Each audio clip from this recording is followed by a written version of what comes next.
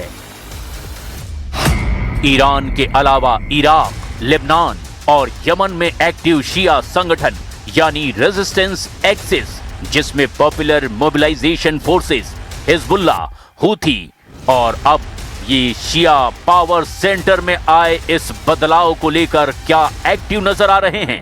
क्या यही अब अमेरिका और इजराइल के खिलाफ खुले संघर्ष की शुरुआत करेंगे? मध्य पूर्व की राजनीति आज ऐसे मोड़ पर है जिसने सबका ध्यान खींच लिया है, जो पूरे वर्ल्ड को झकझोर रहा है।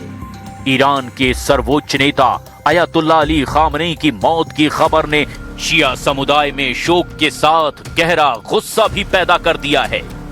ये खबर सिर्फ एक लीडर की मौत नहीं, बल्कि क्षेत्रीय अशांति और भविष्य के संघर्ष की शुरुआत भी लग रही है।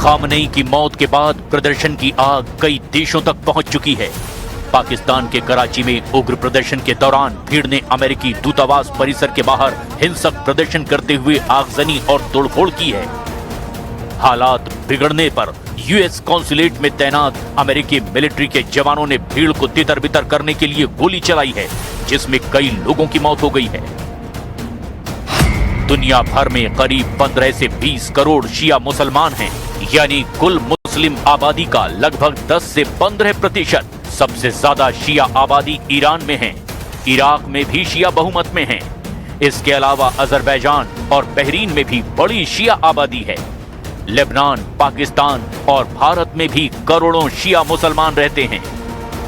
ऐसे में ईरान के सुप्रीम लीडर की मौत की खबर सिर्फ एक देश तक सीमित नहीं रहने वाली। बल्कि पूरी दुनिया के एक हिस्से में ये सदमे और राजनीतिक हलचल की वजह बन सकती है। भारत में भी कई शहरों में विरोध और शोक जाहिर किया गया। मस्जिदों और इमाम बाड़ों में विशेष दुआएं की गई। खामनेई की मौत के बाद विरोध में लोग सड़कों पर उतरे। अमेरिका और इजराइल के खिलाफ नारेबाजी की गई। उत्तर प्रदेश के लखनऊ और कश्मीर के कई हिस्सों में शिया समुदाय ने सड़कों पर उतरकर विरोध जताया। अब सबसे बड़ा सवाल है कि क्या ईरान और उसके सहयोगी अमेरिका और इजराइल के खिलाफ जंग लड़ेंगे? क्या रेजिस्टेंस फ्रंट सीधे अमेरिका और इजराइल के खिलाफ खुले संघर्ष में उतरेगा? कई एक्सपर्ट्स का मानना है कि खामनेई की मौत से शिया संगठन भावनात्मक तौर पर और ज्यादा मजबूत हो सकता है। ये सिर्फ खबर का असर नहीं, बल्कि भविष्य की जंग की दिशा भी बदल सकता है। Israel stands before you today, having acted with the United States to confront and stop an existential threat before it became irreversible. The operation targets nuclear infrastructure, ballistic missile sites, the machinery of repression that fuels terror across our region. अब Iran के पास सीधी जंग ही एकमात्र विकल्प नहीं।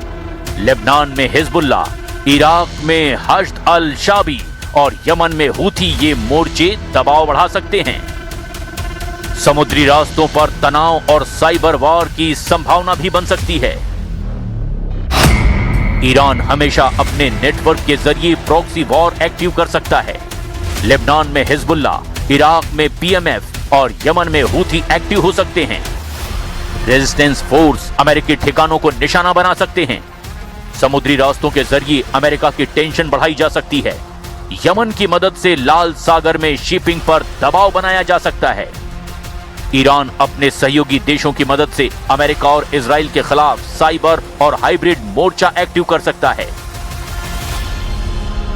Khamenei की मौत सिर्फ एक शोक की खबर नहीं, ये मध्य पूर्व की राजनीति का एक क्रांतिकारी मोड़ भी हो सकता है। ईरान पर अमेरिका और इजराइल के घातक हमले शिया दुनिया में भावनात्मक उबाल पैदा कर रहे हैं और आगे आने वाले दिनों में इसके प्रभाव पूरे विश्व तक दिखाई दे सकते हैं।